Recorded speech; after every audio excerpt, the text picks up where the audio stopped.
జై శ్రీరామ్. రేపటి రోజున అనగా ఇది 3వ తారీఖు మార్చి 2026 సంవత్సరంలో ఏర్పడేటువంటి చంద్రగ్రహణం గురించి చాలామందికి అనేక రకాలైనటువంటి ఆలోచనలు వస్తూ ఉన్నాయి. అంటే అందరికీ కూడా దీని గురించి కొంచెం అవగాహన పెంచడం కోసం ఈ విషయాన్ని తెలియజేస్తున్నాం. రేపు అనగా మార్చి 2026 సంవత్సరం మంగళవారం నాడు గ్రస్తోదయ చంద్రగ్రహణం. అంటే మనకి ఈ చంద్రగ్రహణం ఇప్పుడు కూడా రాత్రులు సంభవిస్తూ ఉంటుంది. అటువంటిది ఇప్పుడు వచ్చేటువంటి చంద్రగ్రహణం మనకి సూర్యుడు ఉండగానే ప్రారంభమవుతుంది. మధ్యాహ్నం మంగళవారం నాడు మధ్యాహ్నం 3:19 నుండి సాయంత్రం 6:46 వరకు కూడా ఈ గ్రహణం సంభవిస్తూ ఉంది.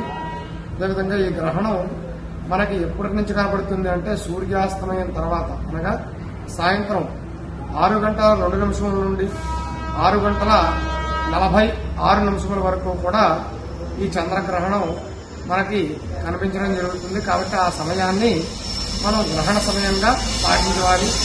అదేవిధంగా గర్భిణీ స్త్రీలు ఎవరైతే ఉన్నారో వారు ఈ పూర్తి సమయాన్ని వారు జాగ్రత్తలు వహించాల్సి ఉంటుంది. మధ్యాహ్నం 3:19 నుండి సాయంత్రం 6:46 వరకు కూడా గర్భిణీ స్త్రీలు జాగ్రత్త పాటించవలసి ఉంటుంది.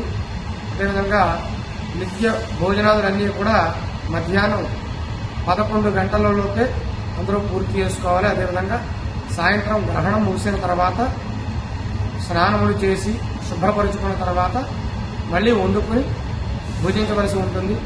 ఈ గ్రహణం అంతా కూడా సింహరాశి యందు పుబ్బా నక్షత్రంలో సంభవిస్తుంది. మఖా నక్షత్రం, పుబ్బా నక్షత్రం, ఉత్తరా నక్షత్రం 1వ పాదం వారు సింహరాశి వారు ఈ గ్రహణాన్ని చూడరాదు. వారు ఈ శాంతి అంతా కూడా పాటించవలసి ఉంటుంది. మరునాడు ఉదయం స్నానము చేసి ఈ యొక్క బియ్యము కేజీంపావు ఉలవలు, వెండి చంద్రబింబము, వెండి సర్పము యథాశక్తిగా మీకు తోచినటువంటి దక్షిణని బుధవారం ఉదయం బ్రాహ్మణులకు దానం చేయవలసి ఉంటుంది.